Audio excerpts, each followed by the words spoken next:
What's up? My name's Jackson. I've never watched soccer before. I'm watching every single game of the World Cup, and we had a lot of crazy games today, especially at the end of the day.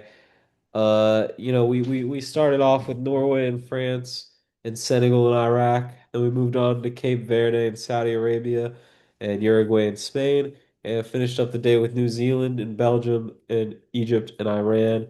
And all the games have ended now. Uh, Yeah, I mean, to start off, we'll talk about Norway and France. Norway has Holland, but they didn't play him at all.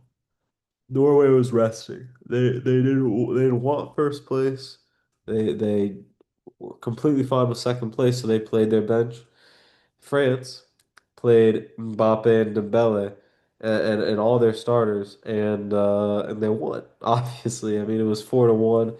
It was a commanding French game, but I wonder how they would have done if it was Norway's starters versus the French starters. Certainly would have been a closer game, and that is what I thought would happen, but I didn't know, and now I do know that it wasn't going to happen. But luckily, I did predict that France would win before the game even started. I said it would be 4-3 France. It turned out to be 4-1 France. I'll still give myself the win though, because how hype is that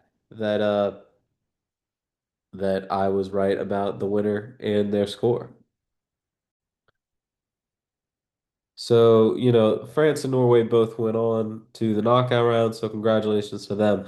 On the other side of that was Senegal versus Iraq, and I did predict that Senegal would beat Iraq, and I was right because they destroyed Iraq. It was 5-0.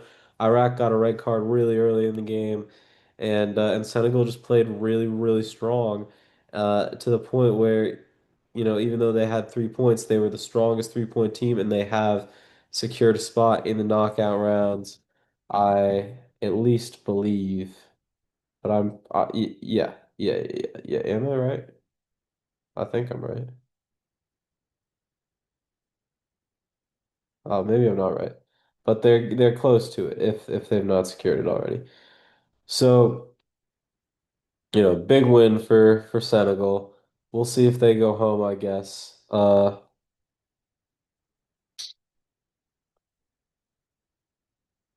well, maybe they did. Hard to say. Anyway, and just based off what I'm looking at, the third place rules are not confusing to me, but since I don't have the list of everything, I don't know, what that is. But so two nice games, two fun games, because it's always fun to see one team like go insane, and that happened in both scenarios today. So that was exciting. Moving on to Cape Verde versus Saudi Arabia.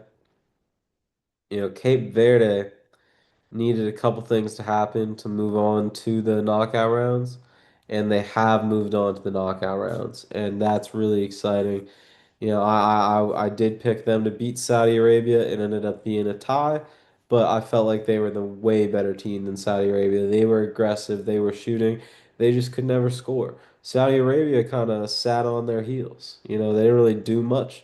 And when you don't do much, you shouldn't expect much. And that's pretty much what happened in Saudi Arabia. They're out the tournament now, so rest in peace, Saudi Arabia. On the other side of that was Spain versus Uruguay. And Spain actually had a little bit of trouble, I feel like, defeating Uruguay. Uruguay got a red card though, right at the end of the game. They were kind of misbehaving the whole time, if you ask me. But it was in the extra time of the second half, and it was just hard to watch because it's sad when a team loses, and they're out. But Spain won, and Uruguay, I mean, at least that one guy from Uruguay was really throwing a temper tantrum. So at least it was interesting TV. Moving on to New Zealand versus Belgium. Uh, you know, I predicted New Zealand would win, and that was not a good prediction because Belgium won 5-1. At halftime, Belgium was up 3-1, or at least 2-1. I think they were up 3-1. And I switched my prediction to Belgium winning because Belgium was just way more aggressive. They were bullying New Zealand nonstop. I'm glad New Zealand was able to get a ball in, but that was all they were able to do. And because Belgium won by so much, they actually ended up winning the group over Egypt. So congratulations to Belgium. On the other side of that was Egypt versus Iran. And it was tied almost the entire time. Egypt scored a goal in the first 6 minutes, but then Iran scored a goal in like 4 or 5 minutes after that. And so the whole time it was a tie, and it was so back and forth and so entertaining because both teams looked like they were going to score a bunch of times until the last 20 minutes. In the last 20 minutes, Egypt kind of stopped playing almost, and Iran just had a million chances to get it in there. They never got it in there until eventually they did in that extra time, like right at the start of the extra time, and they celebrated and they were so excited and the Iranian fans were crying and the team was celebrating. They were doing media already, and I thought to myself when I was watching that, I thought, oh, shouldn't celebrate too early. And not 2 seconds later did the referee say it was offsides. And it was so close to being onside. It was literally some guy's heel that was offsides. Like think about that. If his foot had been an inch an inch in a different position, it wouldn't have been offsides. The goal would have counted, and Iran would have definitely gone through. But now we don't know if Iran will go through. And so that's got to be a little bit traumatizing, that emotional roller coaster for these Iranian fans, the Iranian team, the Iranian coaches, the country of Iran.